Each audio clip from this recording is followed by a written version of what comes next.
La parole est à Dominique Nachuri pour le groupe UMP.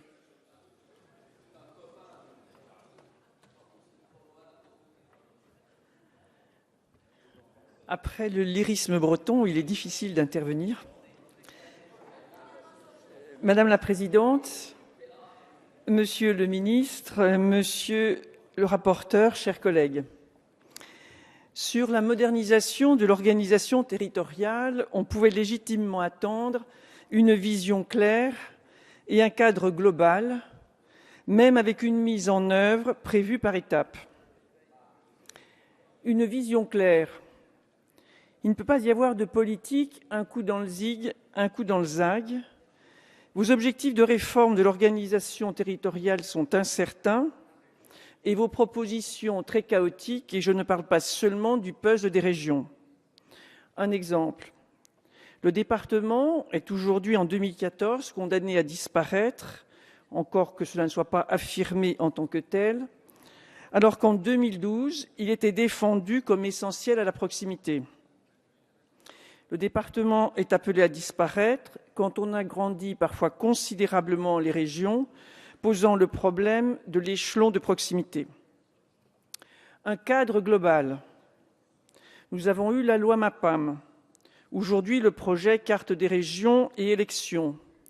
Demain, un texte sur le renforcement des régions et des intercommunalités et le socle minimal de compétences des départements. Peut-on présenter et faire comprendre une nouvelle organisation territoriale de la République par morceaux successifs? Et peut-on traiter séparément structures et compétences? Un cadre global est donc complet. Que dites-vous des ressources et de la fiscalité? Que dites-vous de la réforme de l'État et de celle des services de l'État en écho à cette nouvelle organisation? Que dites-vous du contrat démocratique? Je crains que la réponse ne soit un long silence.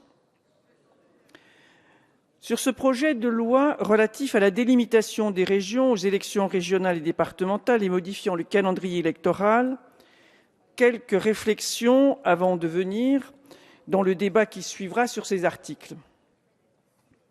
Le premier argument annoncé par le gouvernement justifiant une nouvelle carte régionale est d'atteindre une taille régionale critique suffisante, une taille dite européenne. Or, nos régions actuelles sont déjà peu ou prou de taille européenne. 8 des 16 Länder allemands sont moins peuplés que la plus petite des régions françaises. Et les petites tailles ne sont pas toujours des handicaps. Parler de taille critique, c'est rechercher un optimum territorial qui n'existe pas. Les régions ont des fonctions diverses. Développement économique, mise en œuvre de politiques publiques, construction identitaire. Or, ces fonctions ne coïncident pas toujours et il n'y a pas de découpage idéal en réponse. Sur l'argument que les nouvelles régions sont source d'économies, dans un premier temps, sans doute pas, avec l'organisation des services, l'aménagement des locaux, les outils informatiques communs. Et ensuite, l'expérience montre que les coûts croissent avec la taille, antennes territoriales et coordination étant nécessaires. Les économies viendront plus sûrement de la suppression des compétences concurrentes. Les compétences concurrentes des régions et des départements représenteraient 18 milliards d'euros. Les économies viendront plus sûrement de la suppression de structures. Sur le bloc communes, EPCI, syndicats, la réduction du nombre de syndicats, les fusions de PCI produiraient 7 milliards d'économies. Pour clore mon propos, je voudrais à nouveau affirmer qu'une réforme territoriale est indispensable, mais pas avec votre méthode et vos imprécisions.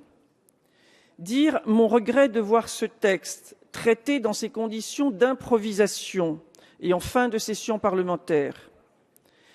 Et dire aussi ma conviction qu'il faut convoquer à ces projets de réforme les citoyens et entendre leurs soucis d'une action publique plus cohérente, plus lisible, plus économe. Je vous remercie. Merci.